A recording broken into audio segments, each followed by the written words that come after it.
भाइयों और बहनों, मुझे बताओ 3 तलाक हटाना चाहिए था या नहीं हटाना चाहिए था? जोर से बोलो माताओं बहनों, बोलो हटाना चाहिए था या नहीं हटाना चाहिए? ममता दीदी नहीं चाहती 3 तलाक हटाएंगे। भारतीय जनता पार्टी की नरेंद्र मोदी सरकार ने 3 तलाक को समाप्त कर मुस्लिम बहनों के साथ न्याय करने का काम किया है। भाई और बहनों, एक कांग्रेस पार्टी को क्या हो गया है मेरी समझ में नहीं आ रहा है। आज भी कहते हैं कि मुस्लिम पर्सनल लॉ होना चाहिए, यूसीसी नहीं होना चाहिए। भाई और बहनों, वो तो छोड़िए, वो अपना मैनिफेस्टो निकालते हैं, ऊपर तस्वीर थाईलैंड की लगाते हैं।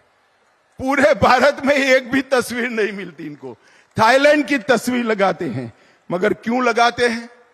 इसलिए लगाते हैं कि राहुल बाबा बार बार वहां वैकेशन करने के लिए चले जाते हैं, वैकेशन करने के लिए। भाइयों और बहनों, ये पार्टियों का हमारे साथ, देश के साथ, देश के गरीबों के साथ, देश की जनता के साथ कोई सरोकार नहीं। और मैं आज बंगाल में चुनाव की घोषणा के बाद पहली बार आया हूं।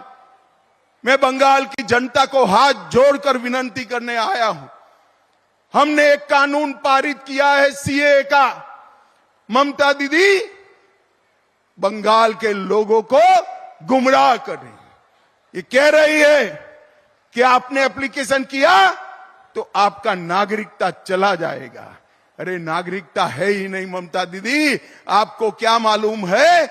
मैं आज आपको कहने आया हूं, डरे बगैर जितने भी शरणार्थी आए हैं सीए में एप्लीकेशन करे, किसी पर कोई केस नहीं होने वाला है, कोई मुकदमा नहीं होने वाला है।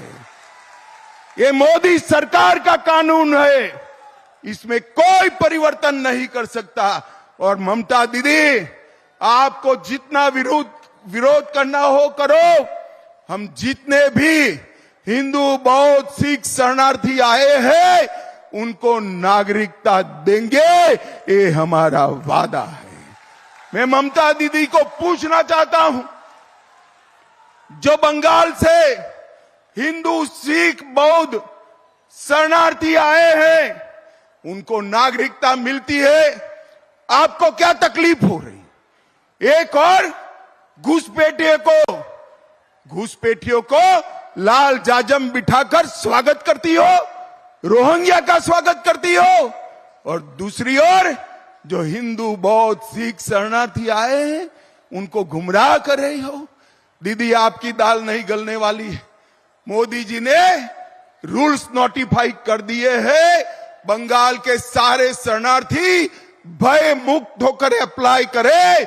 आपका इस देश पर इतना ही अधिकार है जितना मेरा है, आपका अधिकार इतना ही। सभी लोगों ने अप्लाई करना चाहिए। भाइयों और बहनों, तुष्टीकरण की सीमा करने वाली ये पार्टी कुछ नहीं कर सकती। अभी मैं आज आपको बताने आया, एक बम ब्लास्ट हुआ था 22 में भूपति नगर में, 3 लोग मारे गए।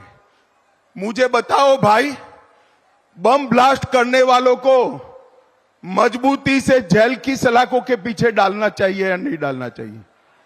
जरा जोर से बताओ, डालना चाहिए या नहीं डालना चाहिए? इसकी जांच हाई कोर्ट ने एनआईए को दी और ममता दीदी एनआईए पर केस रजिस्टर कर बम ब्लास्ट करने वालों को बचाना चाहती है। ममता दीदी, शर्म करो, शर्म करो। आप बम ब्लास्ट के आरोपियों को बचाना चाहती हो। आप चिंता मत करिए बंगाल वालों, हाई कोर्ट ने एनआईए को जांच दी है, सबको उल्टा लटका कर सीधा कर दिया जाएगा। आप चिंता मत करिए। ये बंगाल में एक जमाने में रविंद्र संगीत गूंजा करता था। अब बंगाल में बम धमाकों की गूंज गूंजाई देती है। बंगाल में एक भी इंडस्ट्री नहीं आती, विकास नहीं होता है, पूरा देश विकसित रास्ते पर आगे बढ़ गया, हमारा बंगाल पिछड़ता जा रहा है। समय आ गया है ये टीएमसी के कटमनी वालों को जगह दिखाने का। ये चुनाव है जो मोदी जी का चुनाव है, मोदी जी को तीसरी बार प्रधानमंत्री बनाने का चुनाव है। और मित्रों, मैं अंत में इतना कहना चाहता हूं, ममता दीदी आप तो महिला मुख्यमंत्री हो, एक बात मैं आपको पूछना चाहता हूं, संदेश खाली जैसी शर्मनाक घटना में भी आप पॉलिटिक्स कर रही हो। सालों तक आपके नाक के नीचे महिलाओं पर अत्याचार होता रहा, तृणमूल कांग्रेस के गुंडे अत्याचार करते रहे। जब इसको पकड़ने गए, ईडी पर पथराव किया, जब हाई कोर्ट ने कहा तब सरेंडर किया। मैं आज ममता दीदी को पूछना चाहता हूं, कुछ तुष्टीकरण कर कर वोट लेने के लिए संदेश खाली के गुनहगारों को लिए आप बचा रही हो, मगर पूरे बंगाल की माताएं बहनें ये देख रही है, जान गई है कि आप संदेश खाली के गुनहगारों के साथ।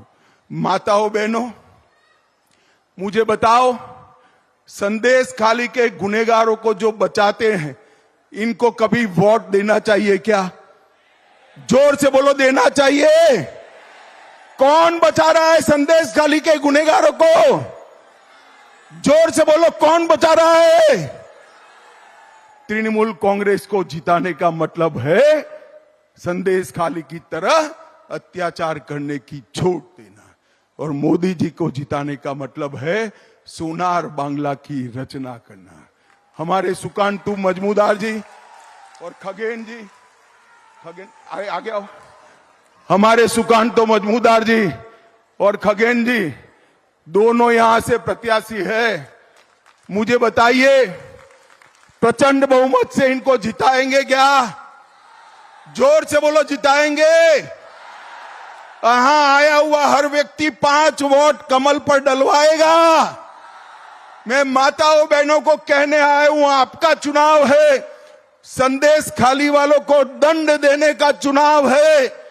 आप कमल के निशान पर बटन दबाएंगे क्या? बटन तो जरूर दबाना, मगर इतने जोर से गुस्से से दबाना कि बटन बेलूर घाट में दबे और करंट कलकत्ते में ममता दीदी को लगे। आप जिताएंगे क्या?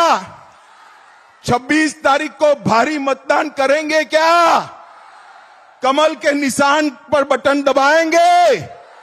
मोदी जी को तीसरी बार प्रधानमंत्री बनाएंगे? 400 पार कराएंगे? तो मेरे साथ दोनों हाथ उठाइए, विजय के विश्वास की मुट्ठी भींचिए और प्रचंड आवाज से बोलिए, भारत माता की, भारत माता की, वंदे वंदे, जय श्री राम, जय जय श्री राम।